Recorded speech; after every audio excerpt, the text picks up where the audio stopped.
Hello, and welcome to Husky Talk Conversations with Cully and Conlon.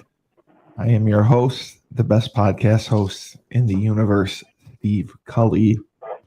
And with me, as always, my cohort and partner in crime and hater of buses with no bathrooms. Wow, that is a creative one. The That is Western. it's my gripe this week. We went to beautiful sunny Oneonta. I Sar- know. Sarcasm noted on Saturday, and we get on the bus, and it took us almost 4 hours to get there. It was brutal, and we get on, and the guy was like, "We don't have a bathroom," which any trip that's over 2 hours, like legally, you're supposed to have a bathroom on it. Yeah, And let me just tell you, like, first of all, girls pee way more than boys do. I'm convinced of that. a And thousand times more. yeah, like, so now you got kids that I'm preaching. We gotta hydrate for the game because we're gonna be sitting on this bus for 4 hours. So what ends up happening? We gotta stop like a million times, and it just like prolongs the bus trip. It's amazing. So I am Well, the officially a hater same of day trips are tough too. yeah, because you're on the bus more than you're not, and yeah, it was not a good bus. The DVD player didn't work, no bathroom, seats wouldn't recline. It was like a nightmare. And then we got there with only 40 minutes left on the clock to warm up, and Mm. yeah, it was just not good all around. We played all right. We fought. I had Yeah, I my saw. Yeah, my starting point guard went down with a knee injury, which wasn't great. So we're still waiting to hear what happens there. We were missing four kids. Um, so it's, all in all, not the result we wanted, but I took some positives out of it. I think we easily could have lost by 30, and we didn't. So, No, you fought um, hard. yeah, we kept fighting. We cut it to single digits twice after going down by like 18, so that was good. And I'm playing mainly freshmen, so Yeah, you you got know, it such a big roster turnover and so yeah. many kids to plug in. Um, SUNY Oneonta isn't one of the nicest places in the world, and Yeah, it's a, it's I'll a, tell you what, they have a nice gym. they do. Their gym is nice. Yeah, their gym is really nice. The people there were really nice, but it was uh, it was a hike, man. It said Yeah, when you said 245, I'm like, there's no way it's well, 245. listen, that's what it said. Like if I put it in my GPS when we were first leaving, Yeah, if you're in a car that's that what it had to comes up. stop for the bathroom 6 times, like 245. But you add in all the bathroom breaks and the fact that we're on a bus. Like, I feel like moving forward, I got to automatically add a half an hour. But on the way there, it took us like we were in the country, man. Like my Oh phone was yeah. in SOS mode for like an hour. Yep. I didn't know where we were. On the way back, we took all highways, so it was like a little bit better. But yeah, it was crazy. And the funny thing is, so we just had practice this morning. We have our home opener tomorrow, and like my message to the team was like, listen, we got a lot of youngsters. So we got a lot of kids adjusting to a lot of different things and have to play a lot of minutes. And, I think there's like this unspoken thing with freshmen where you can't be vocal and you can't lead because you're not an upperclassman. And I'm like, Correct. you have no choice. Like, I don't care if you've been here 2 days or you've been here 2 years. Like, you guys got to be vocal and you got to step out of your shells, or it's gonna be a really long season. So, Yeah, but I noticed the same thing with the Yukon women. Um, they would put Paige in, and they would get a lead and take her out, and she was trying to facilitate with the freshmen um, and get them involved. And she was frustrated when they weren't making the plays that they should have. Um, my friend Kelly had watched the game intently, and she just could see, they put Paige in, they'd get a lead, and then they take her out, and the other team would come back, and it was just a tough back and forth battle. The game Sunday, I believe it was. So I mean, it's going to be interesting to see what happens when they go down to when they play South Carolina. That's crazy right off the bat. Yeah, well, they got North Carolina first. Oh, it's North Um, Carolina first. Okay. yeah, but North Carolina's good. So that'll be a big test. And yeah, it's crazy because she's got a couple of freshmen that are playing big minutes. She's got Yeah. Caitlin Chen, who is the transfer, which she's a grad student, but at this level she's still a newbie, right? And I think she's doing really well. And then you got Jana from Egypt, who was out all last year with an Achilles. So even though she was on the team, she's Right. really still a freshman too. So Right. It's a from a very basketball young team. perspective, yeah. But yeah, I thought they looked good. I thought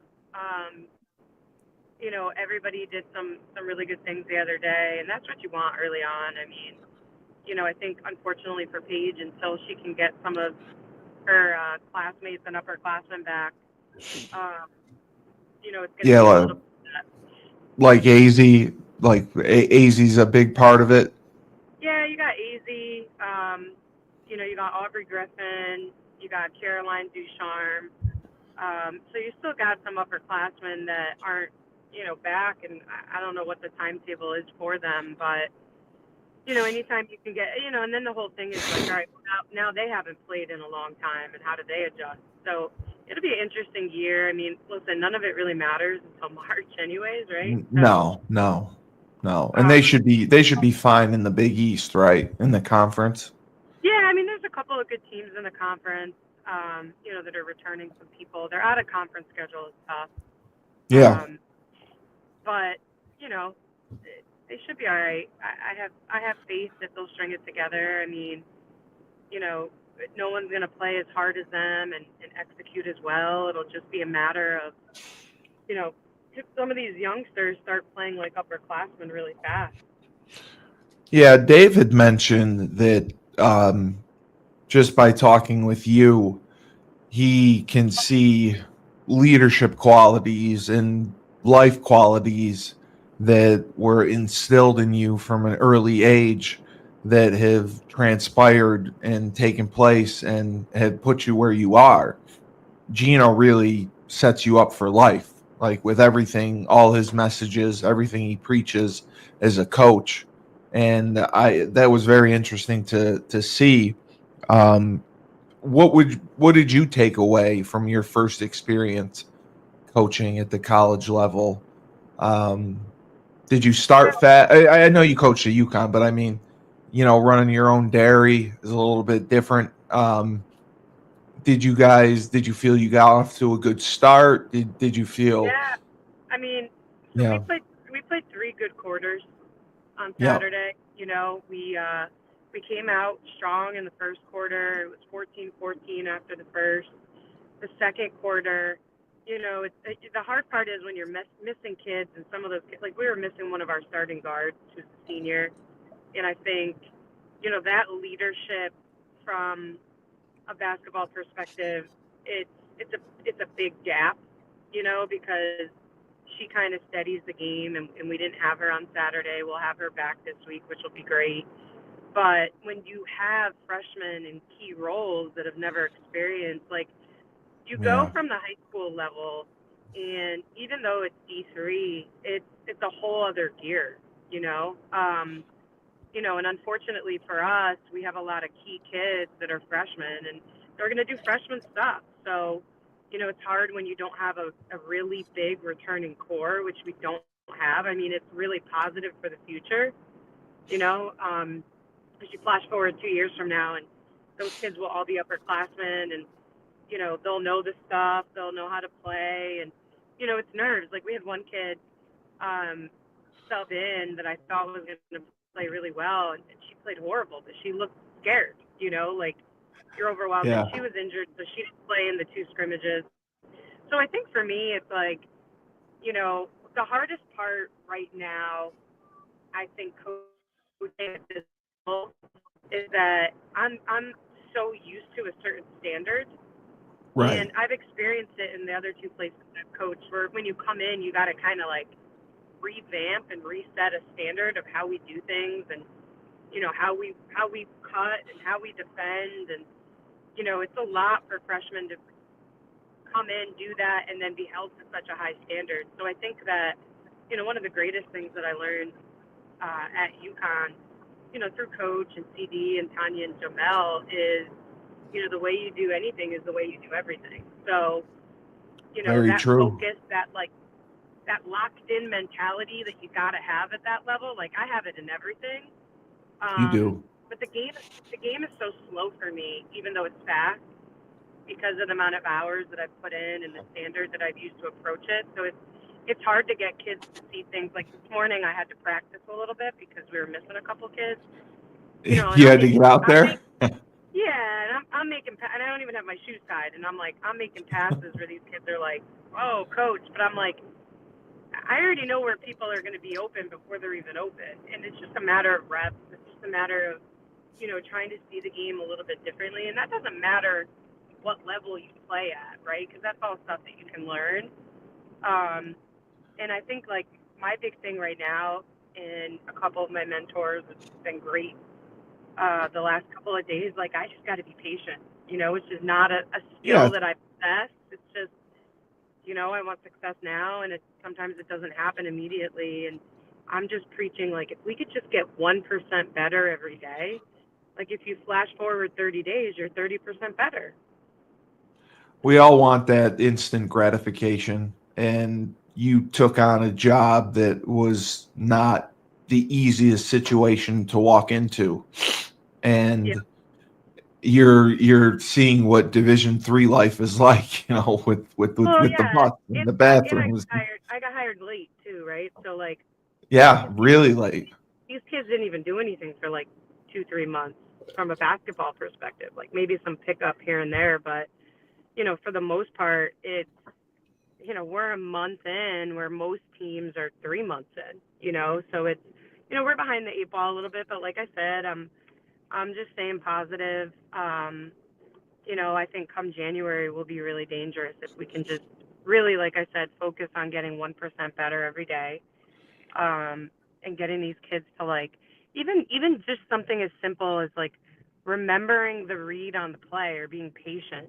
Like you assume kids are going to be patient, and like they get out there and it's like the ball's on fire. So what? Offensively, what type of offense are you running? Are you running some type of motion offense? Are you Yeah, running some type of isolation offense?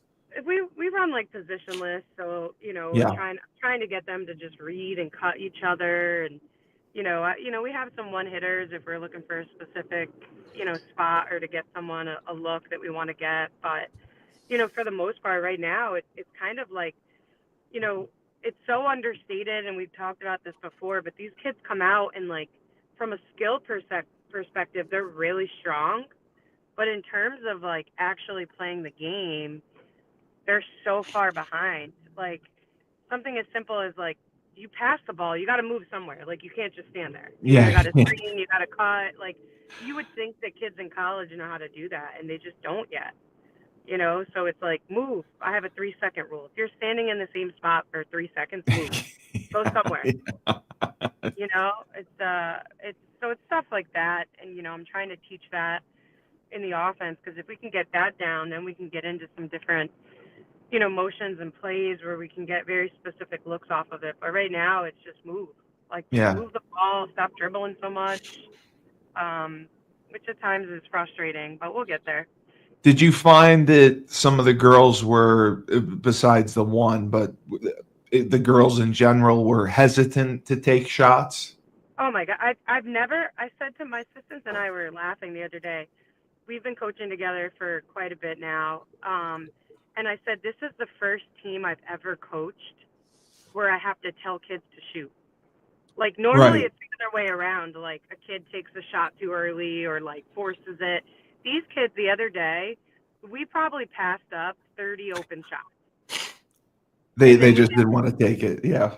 and then we get down and it's like, okay, the shot clock's running down and now we got to take some crazy shot because we don't want to just shoot when we're open. It's wild. I mean, it's good from a perspective that I don't feel like we have any kids on our team that are selfish. So that's a positive because every other Yeah, team it's I've huge. coached, there's been one or two kids that like you got to tell them like, listen, move the ball. So we don't have that issue, but what they're not understanding is that you come off a screen and you're wide open for a jumper, that might be the best look we get that set, right? Like Right. that possession, and now you passed it up, and now we're taking a much lower percentage shot because you passed it up. So, you become easier to guard when you won't shoot. Um, Very. and like, listen, if you don't shoot, the ball can't go in, right? So it's like we go down, and I'm like, all right, we just passed up 3 open shots. And some of that again is nerves. I think, our guard that we were missing, a lot of those shots she would have taken, whether they would have gone in or not is irrelevant, but like at least it gives us an opportunity to score. So definitely a positive that none of them are selfish and only looking for them.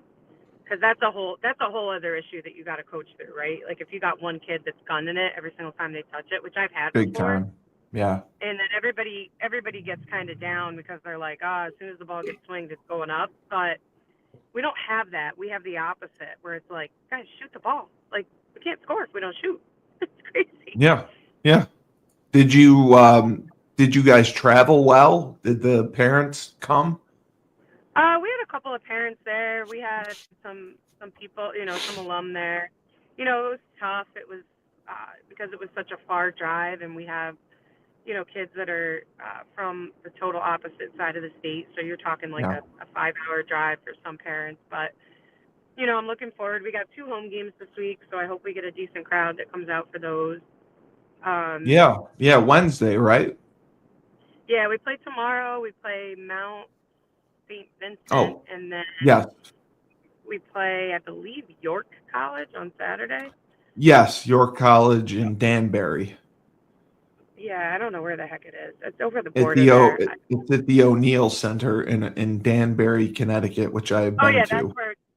that's where we play. That's our home game, and I'm not sure That's where your York is from. Yeah. Yep. yeah, I'm not sure where York is either. I've never it's non-conference though, correct? Yeah, still non-conference. We don't have our first conference game until this Sunday after Thanksgiving. So. Okay. Okay. Yeah, I'm trying to see where York is. I've never heard of the York Cardinals. Got it. Oh, they're from Jersey. Okay. Yeah, I was gonna say it's not too far of a drive, maybe like 2 hours, 2.5, but we're home, so irrelevant. But yeah, so that's Okay. that. Okay. Um, Okay. I see it. I see it. I see it. They're I'm sorry. They are in Jamaica, New York. They're in oh, Jamaica, there New we go. York. Yeah. York College. York College. And then you have Nichols, which is in Massachusetts, and they're Yep. playing at home. Yep. Yep. And, So and then and then John Jay. yep. So we got a So couple of games coming up, which is good. so your in conference schedule is that like Plymouth State, Yeah, we got Elmira, Cobleskill? yeah. So we got like Keene State, Southern Maine, Eastern, Okay. RIT. Yeah, it's a pretty strong conference. So Yeah. we'll have our work Yeah. cut out for us. We play everybody home and away. In Right. conference, play everybody twice. Right. Um, Right. Right. UMass so Dartmouth, yeah, UMass UMass Boston. Massachusetts. Wow. Wow. Wow. Wow. Um, that's a, that's an that's a that, that's a the schedule is like a lot of driving. Like the road Yeah, games. I mean, you're in yeah, Vermont, you're in Maine, yep. Massachusetts. Wow. I mean, it's kind of spread out for a That's Division three schedule. that's why Um, we need buses with bathrooms, man. Because that you need buses with buses bathrooms. with bathrooms. I can't believe that. Yeah. So you just got on there, and the bus driver's like, "Yeah, just so you know, we don't have any bathrooms. The bathrooms don't work." Yeah, it was bad. It was bad. It's bad news. Did It's you like did you tell the AD? yeah, she was like, because anything over 2 hours and we're supposed to have a bathroom. We get on the bus on the way home, and like when you're on the way home, you just want to get home, right? Mm-hmm. Especially after a loss. Like the last thing you want to do Exactly. is on a bus. We're not even a half an hour into the drive, and one of the girls is like, "Coach, I have to go to the bathroom," and I'm like, "Oh my gosh, this is gonna be like brutal." But what are you gonna do? Well, at least you were on the highway, so there were some rest stops because Yeah. the other way to go when you're on the back roads, there's nowhere to really stop. There's not even street lights back there. It's like pitch black. No, So, no, you know, there's not. but yeah, so that was our first road game.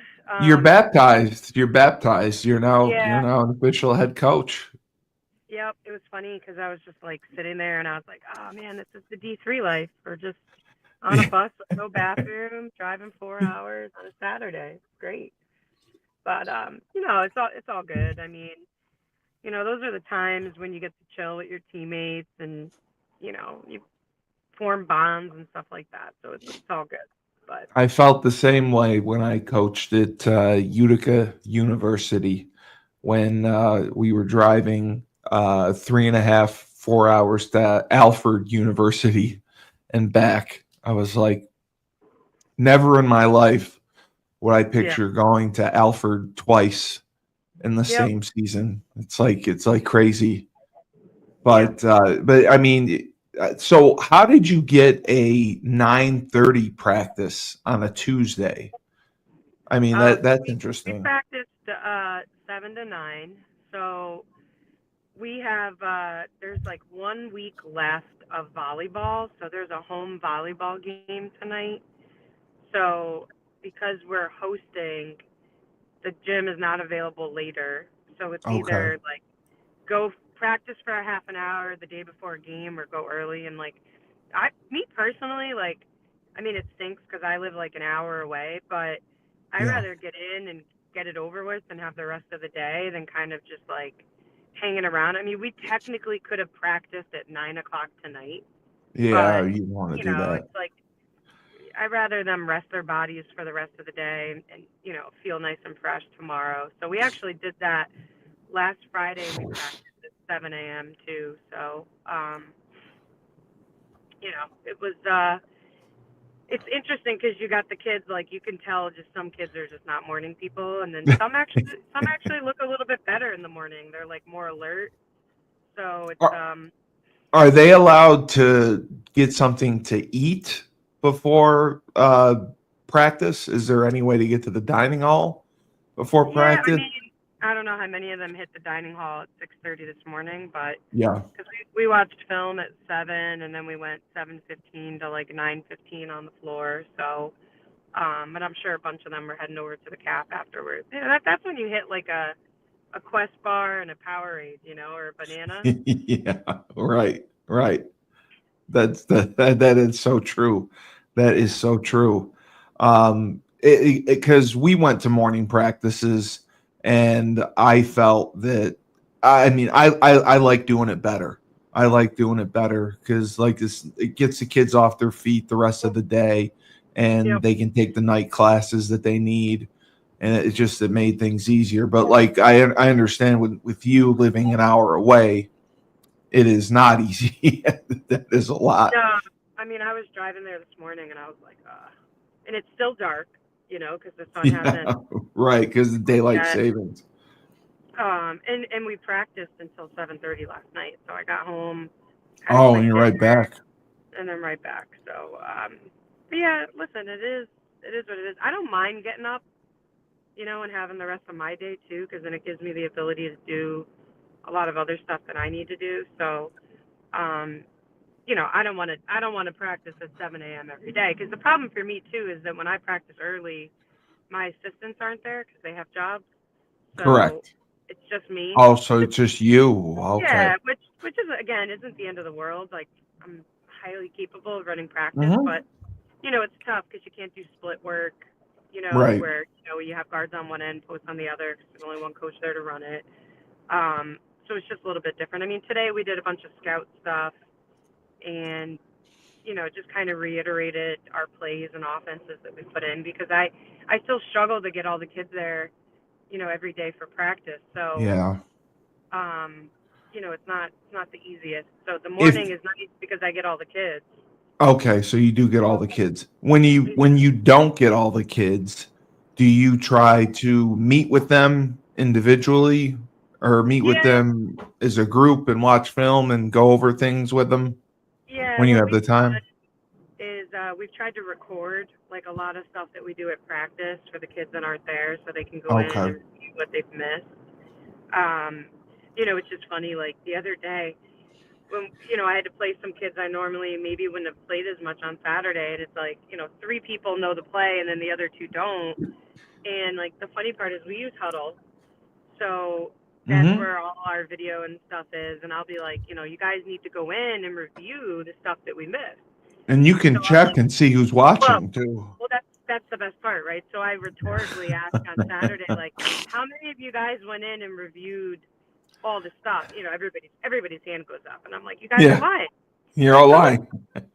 you guys haven't even activated your accounts yet, and I can see down to the second how much film they've actually gone I in and know. watched. That's So it's hilarious. tough. And it's some of the kids, like, who's going to go in and who's going to watch. And then there's some kids, like, they get it already, so maybe they don't need to. But it's always interesting because everybody always is like, oh, yeah, I went in and watched, until I say, oh, really? Like, you guys realize Yeah. that I can see. You realize I know. Yeah. So So, what's the rest of your day now look like? You had your practice. yeah. Where are you off to now? So I'm going to go home right now, shower, and then I have Yep. You got meetings. client meetings for the rest of the day. I'll break down some more film today. I'll watch some more of St. Vincent's for tomorrow, just so that, and again, it's still that weird time of the year because we're their first game.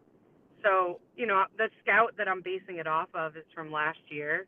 Yeah. So, I'm You assuming know that what they're you're going to gonna run get. some of the same stuff, but who knows? They could be like us and have totally different people and different whatever. So, I'll go in and try to prepare as best as possible. After tomorrow, we should be able to at least um, have at least a game that they've played already this year. Because by the time we get to Saturday, York would have already played a game, so we'll pull that. So it'll be a little bit more streamlined. How does the film exchange work with you guys? Do you Yeah, guys so send each other film? no, it's not even like that. Not sound, but So we have Symmetry, so you can go and pull pretty much any game off of Symmetry. When okay. you play a team, the home team exchanges the huddle with the game film with the team that they just played. So it's pretty easy now. It used to be like you give us two games, we'll give you two games. Correct. But now that everybody has Symmetry, you can kind of just go on and pull whatever you need to. So Oh, you can. yeah, You have access to whatever you want. yeah, which is better that way versus Yeah. having to hunt people down to exchange film. It's just like just put it No, out it's a there. disaster. Most of these teams stream live now, anyways, ever since COVID. So you could technically just go in and screen record a game and pull it there. So it's not a huge deal, but um, so yeah, so that's the rest of my day, and then tomorrow I have kind of a neat day. I have two kids from Greens Farms Academy that I coached last year have their national signing day tomorrow, so I'll hop over, and I Oh, have that's one kid. great. Yeah, I have one kid who's signing with Princeton, and then another who's signing with High Point. So I'll get to see them and celebrate that a little bit, and then I'll head over to Danbury for the game. So That's really special that yeah, I'm you got excited. a kid to Princeton. I mean, that is not easy. Yeah, great kid too. I mean, she's going for soccer. She probably could play basketball too, but 'cause she's a phenomenal basketball player. But great student. great all around kid. And then the other kid, have you ever seen High Point University? I There's have not. No. it is one of the most beautiful campuses I've ever seen. Where is Um, it? it's in North Carolina. It's Oh, gorgeous. Um, so she's going there. Great academic school, great basketball program. So yeah, I'm really excited for both of them, and to be able to be there tomorrow to watch them sign is really cool. yeah. I did want to ask you, what are you running defensively?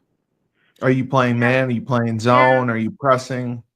yeah. We do a little bit of everything. So we'll play Yeah, man. We'll play like a 1-2-2 trapping press. The other day we did some man full court press.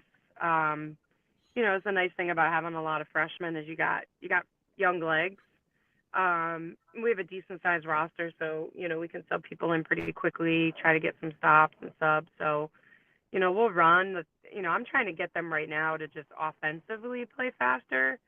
Like they tend to just kind of walk the ball up, and I'm like, why? Like we want to get we got transition. to go. Yeah, So more we worked on that the possessions. last. Yeah, we worked on that the last 2 days. Getting someone to the basket line faster and getting the ball up the court. So we'll see how that goes tomorrow. I'm hopeful that it'll be better. But yeah. And what did you think? I just saw this that UConn is playing Louisville in Germany on Oh yeah. Thursday. Oh no, I thought it was next year. You're talking Oh, about the boys next year. or I'm the sorry. girls? I'm sorry. It's Yeah, next year. Yeah. yeah. I mean, I think it's That's awesome. I crazy. mean, it's such a great experience when you get to travel abroad. Yeah. So I love seeing stuff like that. Like I know USC just finished up playing in Paris. I mean, what an experience. My 4 years when I was at UConn, we got kind of screwed because, once every 4 years, you're supposed to be able to travel abroad. Right. Well, my sophomore year, 9/11 happened, and that kind of like it shut it down. Oh, that's So right. we were one of the only classes that never got to go play abroad, which was unfortunate. But yeah, I think it's really cool. I wish they would do more of that type of stuff. I think women's basketball abroad has become so popular. It's great if you could take two teams from the states and go over there and play a game and get to experience a different culture. I mean, I lived in Germany. Yeah. Germany is such a cool place. Love it. Yeah, it's gorgeous there. I mean, a lot of history, a lot of different things you can see. So I'm excited for them. They love their Americans too. Yeah. Yep. Um, UConn, with the injury situation and playing so many young players, do you see them staying ranked number two? Do you see them dropping some games in the non-conference schedule because they play a fairly difficult non-conference schedule? They're fairly inexperienced and they're still coming back with those injured players. Do you think that Yeah. they'll stay strong? I mean, we got the best player in the country in Paige. We do. We got the best coaching staff in the country, in my opinion. Yep. We got some really nice pieces, and I mean, could we drop a couple? Yeah, of course. I mean, I think any time that you're not roster deep and somebody gets into foul trouble or somebody doesn't play well on the road, like that could happen. But I think we'll stay ranked pretty high until somebody knocks us off. Yeah. We already saw a couple of top 15 teams lose. Duke lost to Maryland the Mm-hmm. other day. I thought Maryland looked really good. They did. They got a couple of recruits and transfers in that are playing really well. So I thought they Creighton looked good. I lost thought Duke too. looked. Yep, Creighton lost. So we've seen some teams. And NC State played well against South Carolina. I thought they hung in there. I think that we're starting to see like, hey, it doesn't matter if South Carolina graduated a couple of people; they're still pretty loaded. Um, so I thought they looked really good against NC State.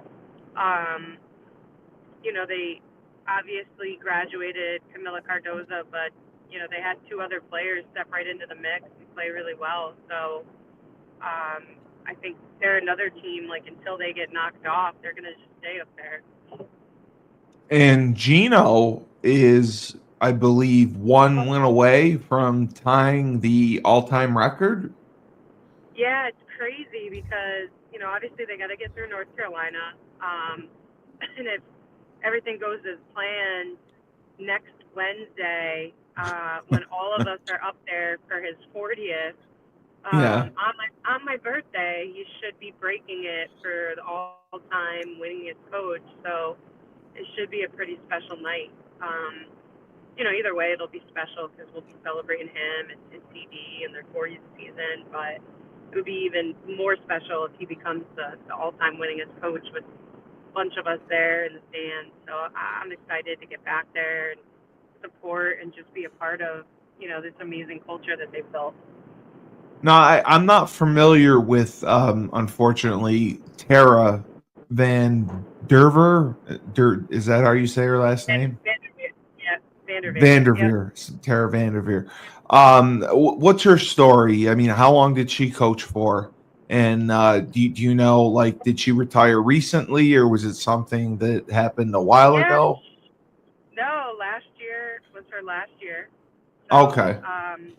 Yep, it was towards the end of the season where she decided, that would be her last year. I mean, she's been at Stanford like over 30 years. I don't think she's quite hit her 40th year like Coach Oh, has. wow.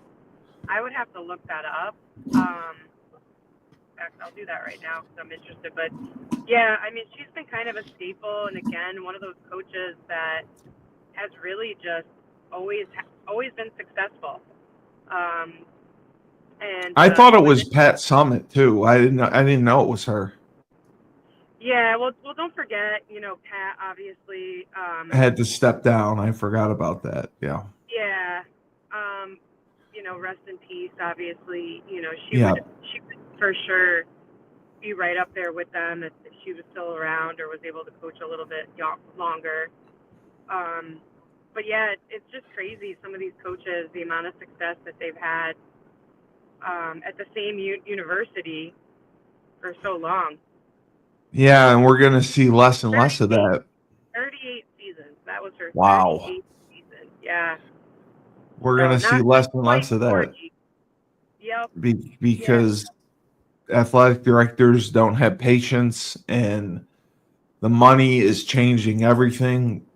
I had talked to Mike Burton for Bleeding Blue, and this is going to be the first season that television revenue the schools are going to be able to pay out to the student athletes. And UConn doesn't, get television revenue, at least for football.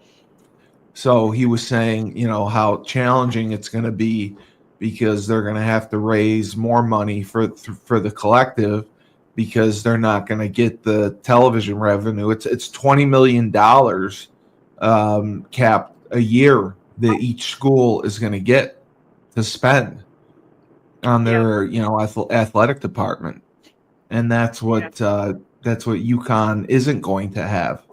So Dave was saying that right now UConn is having success because of Coach Hurley and Coach Oriema. They're the institutions, they're the foundations, they are why kids want to come play in stores. And whatever happens, if Coach Hurley goes to the league in a few years, Gino steps down, and whenever he does, it's going to be a challenge without those resources, without those financial resources. So I really hope that we are able to get into a conference to get that revenue, because it's going to make all the difference in the world. We have the best facilities. We have so much great talent. But if we don't get that revenue, it's going to be devastating, because we're a publicly funded university. We're a state school, and that's what kind of scares us. We have nightmares about that. We just hope that we find a way to to get into one of the Power Five schools, and then the rest will take care of itself. Because I think if we do, we'll be able to compete. I think if we do, especially basketball wise, basketball, I mean, Big Ten, SEC, ACC. Do you think UConn would be fine? Would be successful? Basketball wise, yeah, they would be fine in any of those Yeah. conferences. Are they going to steamroll everybody like they do in the Big East? Probably not, but they're still going to be at the top, if not the top of those conferences, I believe. Yeah. But it's like the flip side of it is where would our football team be? Which, by the way, speaking about football, did you see the clip yesterday? Morgan actually sent it to me, where they were ragging on Dan on the show about his QB rating or whatever. Thunder Dan. Yeah. Yeah. I guess. He did not seem happy about that. No, he takes it very personally. Thunder Dan. Hey, dude, you know what? I give him all the credit in the world. I think he was a 5th round pick, and he lasted like 13, 14, 15 years. I mean, he always had a job. No way. He did, I'm telling you. No way. I'm going to look that up. I don't think that's accurate. That can't be. He played more. He played more than 10 years. Because I remember being surprised that he was on the sideline when Peyton Manning was there. Obviously with Detroit, but I mean he bounced around quite a bit. Let me see. I had 12 seasons. Yeah, he played 12 years. Like you never would have expected that. Primarily as a backup. Yeah, he didn't start. I mean, and he's most famous for running out the back of the end zone. But other than that, I mean, it actually starts. It says, despite playing in very few games, Arlovsky managed to have a 12-year professional career. And he did. Right. But I think like with Dan, what I always appreciated about him is his attention to detail of the game and like being a student of the game. So I think when you have a guy that is committed in that way, it's like it's not a loss on the roster because it's good to have some of those guys around. I mean there are worse jobs to have than only having to stand on the sideline for 12 years and making buco bucks. So I thank Dan. Yeah. Well, at the end of my senior year, I thanked Dan and Terry Cully because without them, UConn football would not have had the success that it had. Like they springboarded it, especially Dan did 2002, 2003, 2003 he just tore it up. 2004's first year in the Big East, his stats dropped a little bit. But then, after him, we really struggled to get a good quarterback. That was the issue. We really struggled to get another quarterback like Dan. And Dan committed to UConn as a sophomore. I mean, well, he's a Connecticut kid. Shelton, yep. Shelton, he's a Valley boy. Although, I don't know how much he would admit that now, but he's a Valley guy. I wonder where he does live now. I wonder if he lives right by Bliss, Bristol, or. No, he lives in Westport. He does live in Westport. Okay. Yeah, he. The other guy is Sean Mulcahy. I gotta find him. Sean Mulcahy. He's Connecticut too. I know he is, but he always used to be on the UConn broadcast when they had the old Big East network. Yeah, and he did a good job. He did a great job. I used to text him all the time when he was on the air to screw with him, and he'd respond to me. And I thought he did a great job. And then I haven't been able to find him. Yeah. If you have his number still, text me his number. You know what? I don't ever see him on social media. I'm friends with his I wife. never do either. His wife is on it a lot. I think they have 2 kids. Yes. Um, I know his wife had a battle with cancer. She's such a trooper. Right. I follow her online, and we comment on each other's stuff. So yeah, I can message her and see if we can get Sean's number and get him on here to talk some sports. Cause No, because I always he's a loved Sean. character. Yeah, he's a good dude. I used to get him Yankees tickets all the time when I had a Yeah, connection there, and his wife Maggie is a sweetheart. She's she's great. how did So you know his wife? Was she a UConn girl? she's a UConn girl too. Okay. And I had met her, I think, through him like a couple of different times. So yeah, we're I say we're Facebook friends. We've never like hung out, but Okay. you follow and support and like and comment and stuff, and she's great. So All right, yeah, just message her and see because yeah, I'd love to catch up with him. I'd love to talk with him. I'd love to get him on the show because I haven't heard yep, from him in a while. But I know you have to go to your meeting and get to your day, and you already had your practice. We'll be watching closely for tomorrow. Your games stream on your website. yep, Do you know if you do? yeah, Okay. All yeah. right. Just go So right onto I'll the WestCon website, click on our schedule, and then there'll be a link to be able to live stream. We're at beautiful. 6 o'clock tomorrow. I'll definitely watch for sure. I'll definitely watch for sure. So, Awesome. and Layla's good, family's good, everyone's happy. Everybody's great, man. Everything's good. All Everything's right. good. Well, So Maria, I love you. I'm glad that you got your first game under your belt and thank you're you. gonna rebound from it and you guys are continue to develop, improve, and be great. So, and I know you won't get discouraged because nobody's won more than you. So you can handle it. You can get through anything. So Yeah, we'll keep battling. I'll be watching tomorrow and I'll keep in touch and All right. thank you again. So Sounds for the Western Connecticut State women's basketball coach, my cohort who hates buses that do not have bathrooms, Maria Conlon. I am the best podcast host in the universe, Steve Cully. This has been Husky Talk Conversations with Cully and Conlon. Remember, when life gives you lemons, don't make lemonade. Take 2 oranges and hope your